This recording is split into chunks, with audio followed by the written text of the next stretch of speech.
Part 1.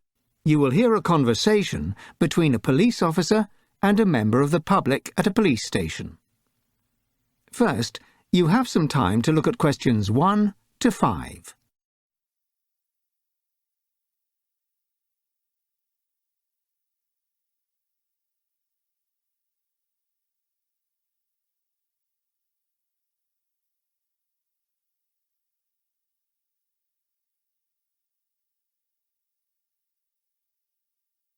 Listen carefully to the conversation and answer questions 1 to 5.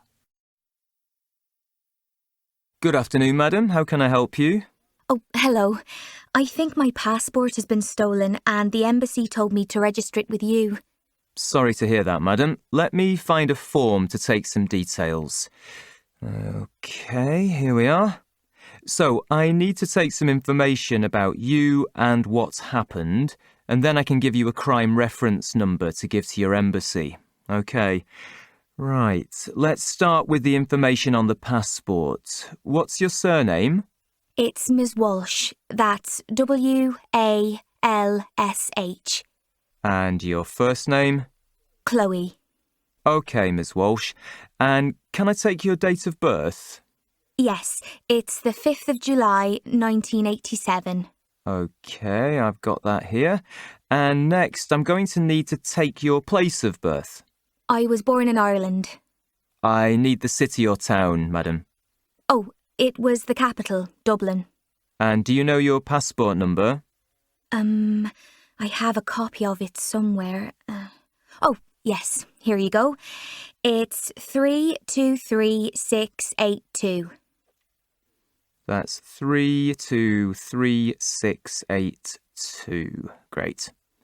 Now I need to take some contact details in case we need to contact you or if we find the passport. Can I take a phone number? Yes, my mobile number is 07780 367 021. So that's 07780 367 012. No, it ends 021. Oh, okay. And your email address? It's chloe.walsh@email.com. And finally, can I take your address, please? It's 97 East Street in Brighton, and the postcode is BN12SE. Before the conversation continues, you have some time to look at questions 6 to 10.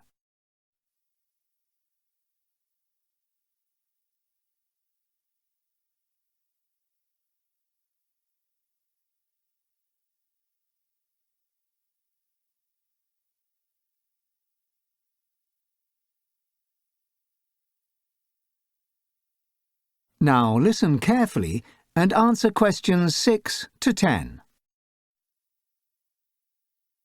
Okay, now I need to make a few notes about what happened. You say that your passport was stolen? Well, I'm not sure. It was either stolen from my pocket or I dropped it and lost it. Okay, madam. Well, you need to report it with us, whether it was lost or stolen. You said that it was in your pocket. That's right. I kept it in the pocket of my jacket because I thought it would be safer there. Okay, well, there has been a number of people reporting pickpocketing recently, so maybe it was stolen from your pocket. When was this? It was last Wednesday.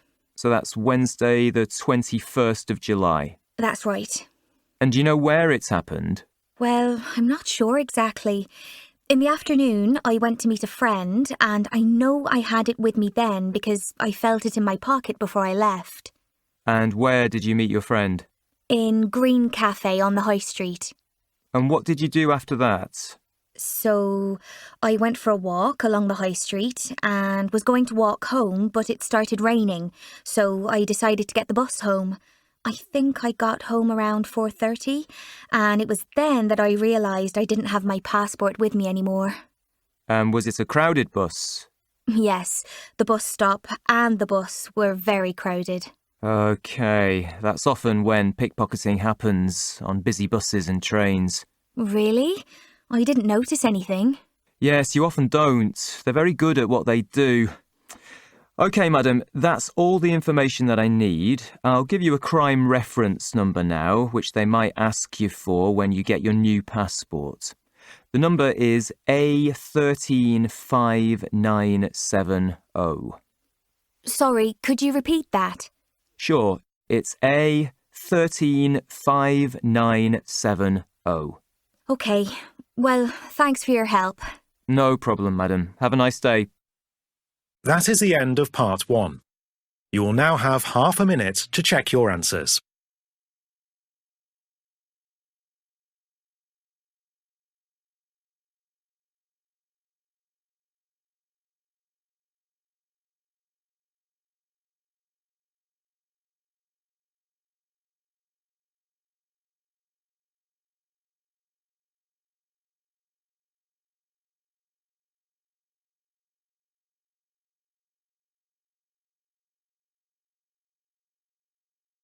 Part 2. You will hear an instructor giving a talk before a kayaking trip. First, you have some time to look at questions 11 to 14.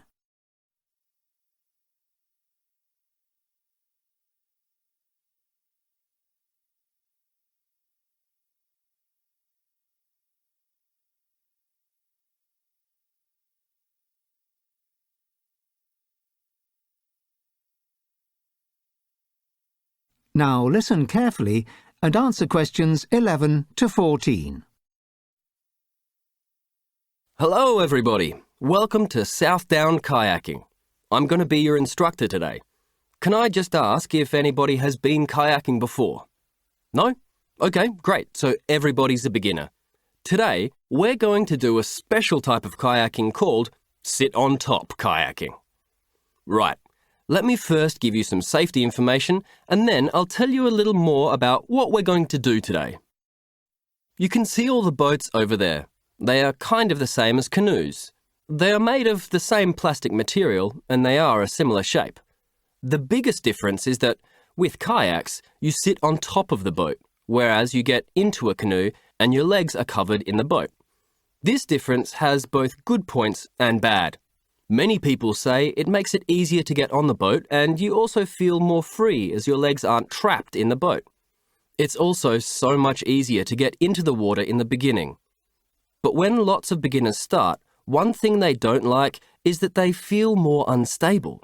It does feel just like you're sat on the water and there's nothing to stop you falling in. Let's talk about falling in. It will happen. At some point today, you're going to fall off your boat and into the water. So you need to know what to do. Now, it is quite difficult to get back on the boat in deep water. So I don't suggest you try that today. Just stay by your boat and we'll come and help you. Avoid trying to swim to the land, or you may get hit by a boat. Another thing I need to mention is the clothing we're wearing. Obviously, we all need life jackets and helmets on when we're in the water, but I notice some of you are wearing heavy trousers and coats. Now, you might think they'll keep you warm in the boat, but when you do fall in, they are very heavy and will be difficult to move around in. So you will need to change into lightweight clothes. Before the talk continues, you have some time to look at the questions 15 to 20.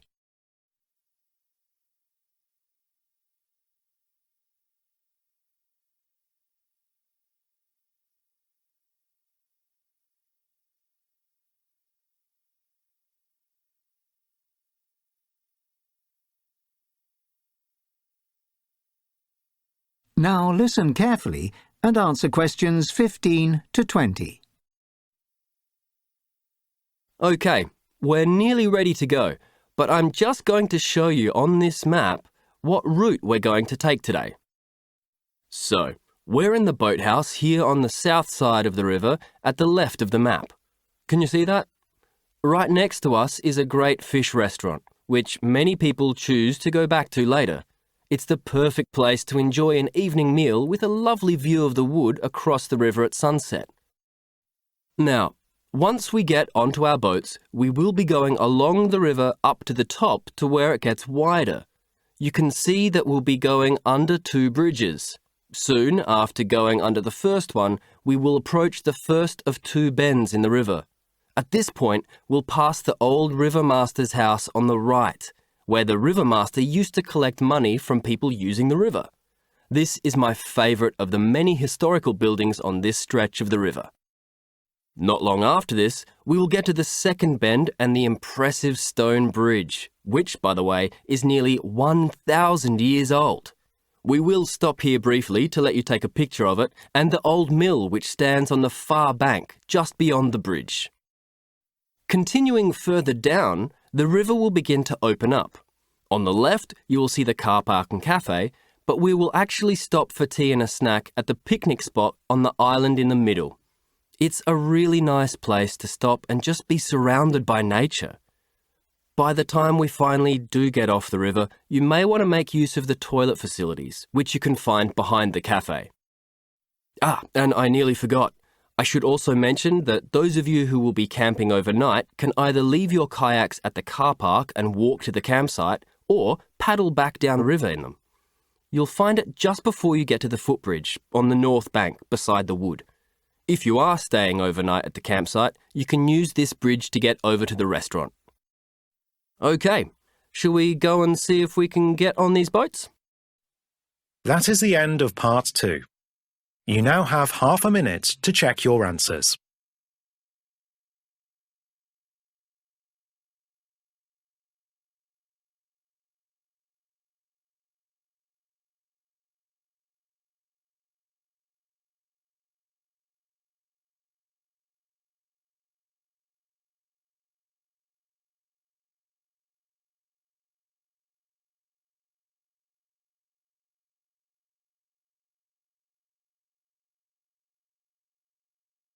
Part 3. You will hear a discussion between two students about a psychology project. First, you have some time to look at questions 21 to 23.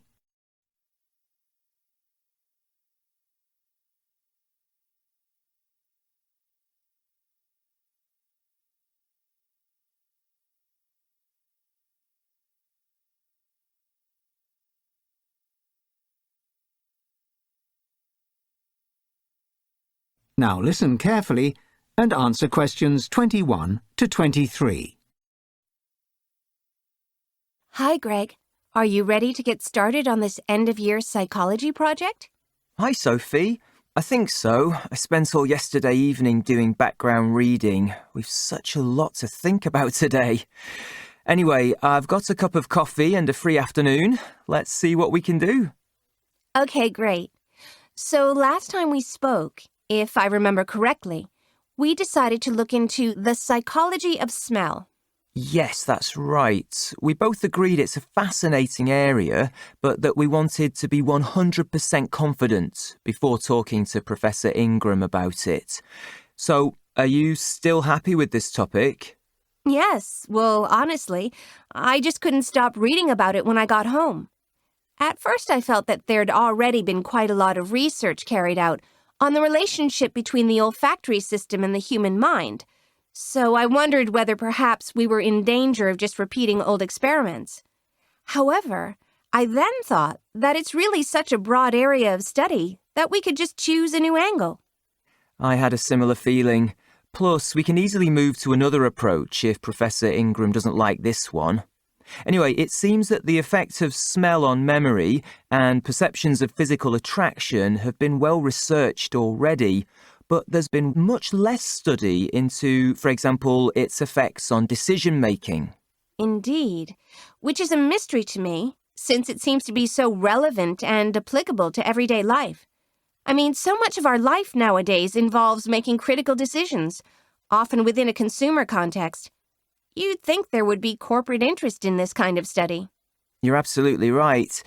Well, that certainly should make us more likely to be approved for funding if we decide to extend the study. True. And if our findings are significant, there will definitely be scope for that. Okay, should we get something on paper that we can take to Professor Ingram? Before the conversation continues, you have some time to look at questions 24 to 30.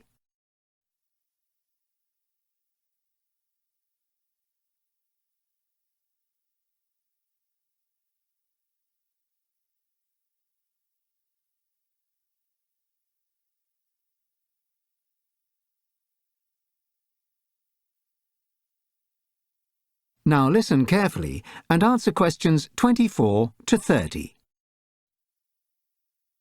So now that we're sure about the topic, let's get some ideas down into the project plan. Firstly, what research are we building from? Well, several of the studies I looked at showed quite clearly that stimuli to the olfactory system can influence how humans behave. That sounds like quite a solid basis for us to work from. Yeah, and we can make reference to anecdotal evidence too, such as the effect the smell of roasted coffee has on house viewers, or so they say. Okay, great. So the aim of the study is to determine if the addition of certain fragrances to an environment affects human judgment. So how are we going to test that? Well, we have to create a situation in which the participants need to make simple decisions in the presence and absence of fragrance. A simple two-group experiment seems appropriate. Okay, so what fragrances shall we choose? And what decision? These are the key variables. You're right. Let's start with the fragrances. How many do we need? Should we have one positive, one neutral, and one negative? I think we want to start simple and build on it if we notice a pattern. So how about one pleasant-smelling aroma? Yes, okay. We can do a Google search to find one of the most popular ones. What about the decision the participants are to come to? Well, we want to gather quantitative yes, no, or numerical data from 1 to 10, which we can analyze easily. Well, with the two-group method, we could have the groups in separate rooms, one which acts as a control and has a completely neutral odour, the other into which we introduce the fragrance. Yes, however, we must be careful to ensure the potency of the odor is kept consistent in this room for all participants. Otherwise, our data won't be valid. Okay, good point. Now, about the method. Apart from the presence or absence of aroma, the method should be exactly the same. The participant enters, sits down, and what next? Well, perhaps we can give a simple informal 2-minute presentation about a new product to them. Sure, and we can ask them to complete a form with a series of questions to determine their response to the product. For example, on a scale of 1 to 5, how likely would you be to buy this product? Something like that. We can discuss details later anyway. Okay, what about sample size? 2 groups of 12 should be enough to confirm significance, considering that this is really just a pilot. What are our selection criteria? Well, we just want a broad range of backgrounds and ages, really. I'll advertise the experiment on the department portal. Oh, and we'll have to be careful not to get any participants with allergies, for obvious reasons. Okay, good point. Right, should we go and take this to Professor Ingram for approval? We can ask him about possible rooms to use too. All right, let's go. That is the end of part 3. You now have half a minute to check your answers.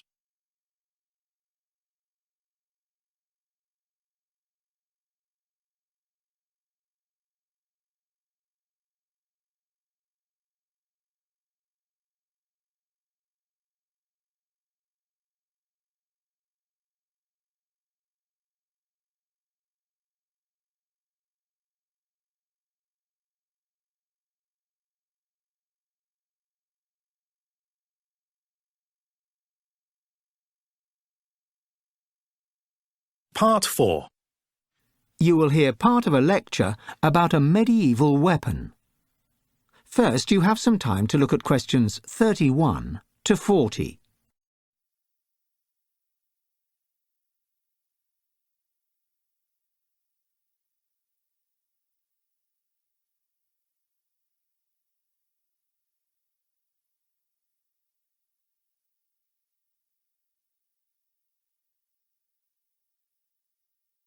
Now listen carefully and answer questions 31 to 40. To continue our lecture series on medieval warfare, I shall be telling you today about a weapon known as liquid fire, sea fire, or sticky fire in medieval times. It is better known nowadays by the term Greek fire. I'd like to start with a very brief historical recap. You may recall from your school history lessons that when Rome fell in 476 AD, the lights went out, as it were, all over the western part of the former Roman Empire, and what were known as the Dark Ages began.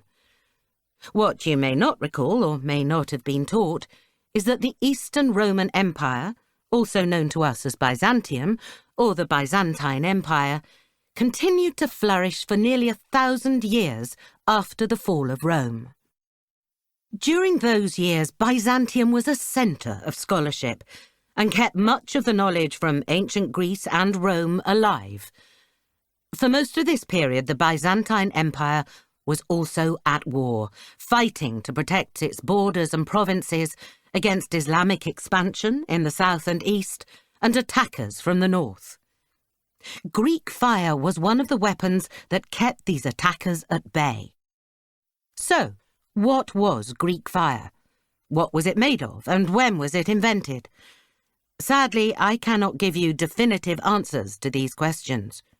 We do know that it was a terrifying weapon that proved particularly effective in sea battles, as it could burn on water and had the property of sticking to whatever it touched. Some sources suggest that it ignited when it came into contact with water, but there is no general consensus on this point.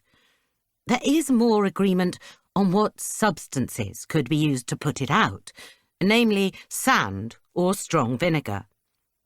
The American military historian Alex Rowland has suggested that stale urine may also have been used to douse Greek fire. The origins and composition of Greek fire are equally hotly debated, if I may make a small pun here. The most widely accepted story is that first related by the Byzantine chronicler Theophanes. He said that the recipe for Greek fire was brought to Constantinople, the capital of the empire, by Kallinikos, a native of what is now Syria. The same historian recounts the first recorded use of Greek fire, which took place in 672 AD. At this time, Arab ships were blockading Constantinople. The Byzantine fleet deployed Greek fire to devastating effect, and the siege was lifted. Another topic of much speculation is what exactly this ferocious compound was made of. The contemporary accounts are unreliable and vague, and some of them may have described other forms of incendiary weapons. Modern scholarship has largely come to the conclusion that one of the main components may have been naphtha, which is a form of distilled petroleum. As the Byzantine Empire at that time controlled many of the areas where oil can be found very close to the surface of the earth, they would certainly have had access to large quantities of the raw material needed to make naphtha. From various sources, it seems likely that resin, possibly pine resin, was added to the mix, thus giving the compound its sticky quality. Other possible ingredients are sulphur and quicklime.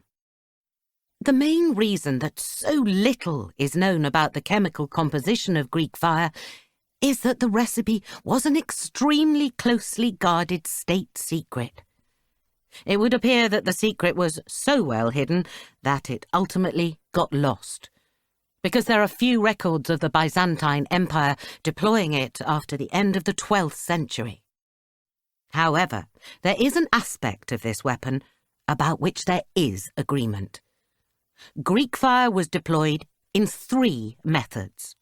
The first was as a form of hand grenade. Earthenware pots were filled with the fire and thrown at the enemy. They would shatter on impact with the ground and release their contents, a deployment method that was also used at the time for less deadly incendiary compounds. At sea, the fire was released by means of large siphons, which released jets of fire at high speed and pressure. Eyewitness accounts speak of a terrifying noise that accompanied an attack of this type. The third method was by means of portable, handheld flamethrowers. If I could just draw your attention to the screen, you will see That is the end of part 4. You now have half a minute to check your answers.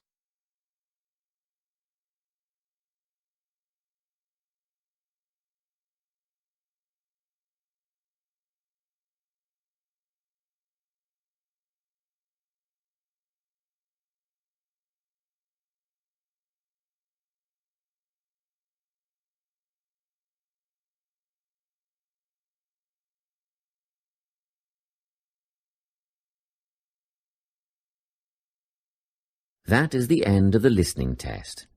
You now have 10 minutes to transfer your answers to the listening answer sheet.